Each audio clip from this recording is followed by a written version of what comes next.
episode 2 of the 5-banger drop of All Gas No Trash. My name's Josh, and I'm here today with good buddy Adam. Yes, greetings, hello, welcome. And today we're going to talk about, how do you say it? XAMIYA? Dude, with all due respect, I have no fucking idea how to pronounce. It's XAMIYA. You didn't put it into the Google thing to see how it sounds? No, because it's not a real word. It's a combination of two of the people involved with the project. It's their two names combined. Well, how do you say the names? So, I think the first one, which is the female, she's XAMIYA. The other one is XANSE. So is it XAMIYA? Yeah, so that'd be a Z, right? Yeah. XAMIYA. XAMIYA, whatever. Man, why English is terrible. Why do the letters, like I had said earlier, why do letters have to be associated with sounding like other letters? That makes no sense. I have no X idea. Sounds like it can sound like Z, it can sound like J, it can sound like H. CH. CH. It can sound like fucking a W if you put it in the right context. What the fuck is going on? Yeah. Maybe it is supposed to be W. Maybe it's WAMIYA. Maybe. WAMIYA, I don't know. Anyways, that's who we're going to talk about today. Yes. So a bit of information, because this group actually came to me this weekend from the gods above, the RNG gods. I thought you were going to be like, oh yeah, they actually hit me up. They sent me an email. Yeah, no, dude. I mean, like, there's hey, no way. we've heard about All Gas No Trash. We'd love to talk to you. Oh, I wish. Damn. So sad. This project came up to me via an Instagram reel, and I was like, what the fuck is this? It was eye-grabbing, to say the least, because of, well, all the garments they're wearing, the music itself. It's just the whole thing. And so we're going to talk about them. But so a bit of history about the group, a little bit of background. So these two people have been involved in the music industry in the far-off land of Japan. Or rather, the far-off island of Japan. Yeah. And XAMIYA, who is the female artist in the duo, she was formerly part of a group that was a K-pop group, but it was entirely comprised of Japanese women. And she was actually the fucking leader. What was the name of the K-pop group? Extraordinary Girls. I feel like I've heard some. I feel like that's like they were pretty popular, right? Extraordinary Girls. Okay. So she was part of this group. She was actually the fucking leader before they actually debuted their first single. But then she got the axe and she had to fuck off. Why? Did she get too old? No, I don't know what. So according to the CEO of the agency that this K-pop group is assigned to, this guy said that XAMIYA, and I think her real name is Irie, she was more fit for being a solo artist and not part of like a group with a dozen girls and shit. So it is the belief of the CEO of the company that owns the Extraordinary Girls that she be a solo artist. Well, shit, she's only been that thing only started existing since 2022. Right. Extraordinary Girls. So after the fact, she becomes her own recording artist, right?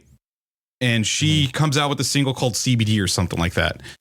The other guy, XANSE, is a producer that's part of a record label / talent agency / like publisher. Like everything's encompassed to one thing for these K-pop groups. It's fucking weird. But anyways. Sort of like Live Nation. Yeah.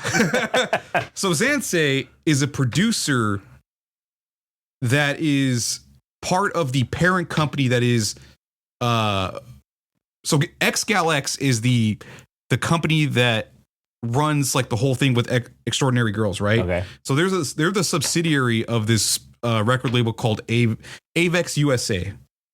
So that's where XANSE is a part of. He's a producer. So he's worked with artists like this artist named Sabrina Claudio. I don't really know who she is, but she has like 4 or 5 million different followers, so she must be pretty popular. Yeah. He's worked with NLE Choppa, and he's also worked with this artist named Lotto. And he himself is a recording artist, and he played at some festival in Japan that had like 30 or 40,000 people. So the guy like is pretty successful with having some pretty decent credits. Also noteworthy is that he was also a producer for the track that was the first, I believe the first hit of Extraordinary Girls.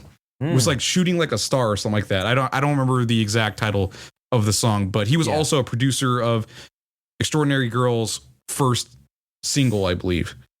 So, well, it sounds like this guy has been a lot more successful than enemy of the show, Bardo Martinez. Oh, Bardo Martinez.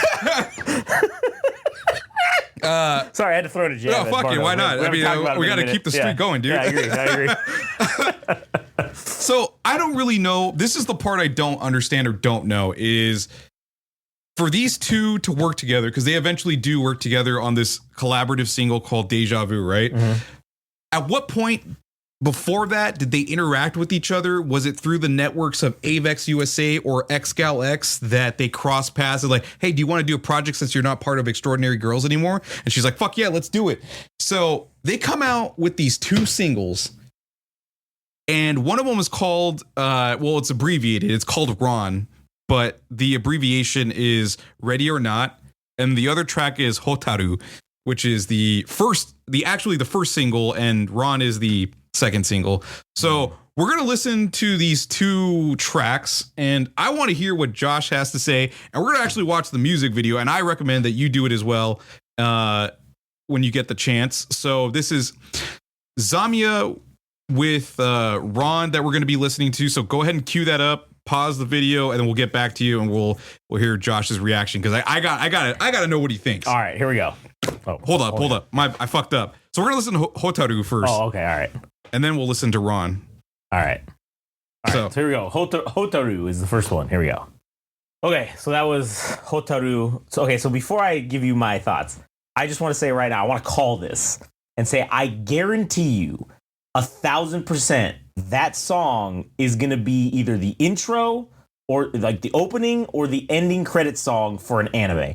I don't know when it's going to happen. And shit, this song just came out?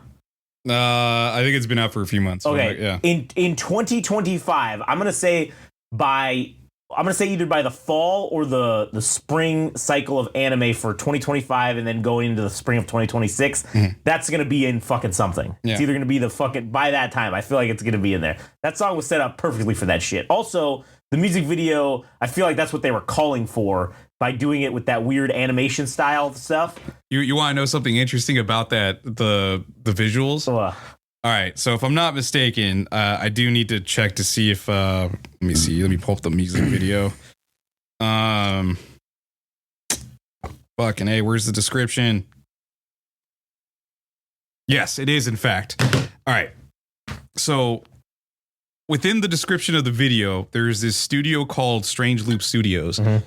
These guys have done visuals for Kendrick Lamar, Dua Lipa, Billie Eilish, Denzel Curry, Flying Lotus, a number of the chart-topping artists, and XAMIYA got to work or do something with a music video that got Strange Loop.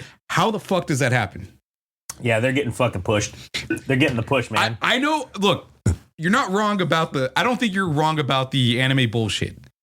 I think this group is going to be successful, not because of the fact that we talk about them, but it's because the machine is behind them. The machine is behind them, 100%. 1,000%. Yeah. So just talking about, I don't imagine two people could fucking pay for. Oh no. To be the clients of Strange Loop Studios, who have worked with, as I said before, Kendrick Lamar, Dua Lipa, Billie Eilish, people that fill arenas. Yeah. And they're working with this group. And I feel like it was likely done as a favor to whoever is their contact at the label or whatever, because that video was so basic. It was just them standing on a white background and then in this animation style. Probably something that took the least amount of time for them to do. Yeah. Because they're like, all right, we're doing this for either pennies on the dollar or for free as like a favor. Let's fucking just give them the most basic shit. Of all people, I mean, I'm thinking Zansei, the producer between the two, would know who to work, because he's kind of a creative director himself. Yeah. So either he knows the people, or the people that he works for, Avex USA, would connect him with with somebody to get in touch with people from Strange Loop Studios. Oh yeah. This song that we're gonna listen to is called Ready or Not, as I mentioned before. This one is a little I'll let you hear it and you decide for yourself what you have to say. Wait. Well, Hotaru, that song was fucking great, man. Yeah. That was a fucking banger ass fucking song. I'm probably reading into this too much with the fucking cake thing, but I feel like it's like the song is like she's some rich girl and she's trying to date like this poor punk guy.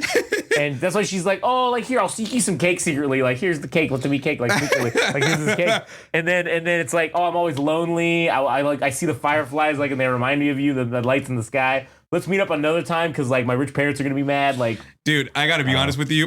Yeah. The lyrics were the thing I paid attention to least. It's the music itself, like the instrumental part. No, because that's what I mean. I don't want to discredit lyrics themselves. I think they're very important to music, but when it on first impressions, it's what I hear for the music itself, not the lyrics. Right. So I don't know. Well, anyways, all right. So what's the next one called again? So it's called Ready or Not, but it's spelled RON, abbreviated, or it's turned into an acronym. So we're gonna listen to Ready or Not. So go ahead and cue that up. Oh, it says XAMIYA with a K, so maybe that's how it's fucking pronounced. No, XAMIYA is her. Oh, it's her. And Zansei is... Oh. Yeah. So we'll be sure to use those tags going forward. Especially for this video, yeah. We want people to know that we were the first to start talking about these motherfuckers. Yeah, fuck yeah. Anyway, all right, let me go. Wait, no, that was Hotaru. Okay. Ready or Not. Ready or Not is the next one. All right, here we go. Let me find it. We're going to start. All right, that was Ready or Not, Ron. That sounds pretty good too.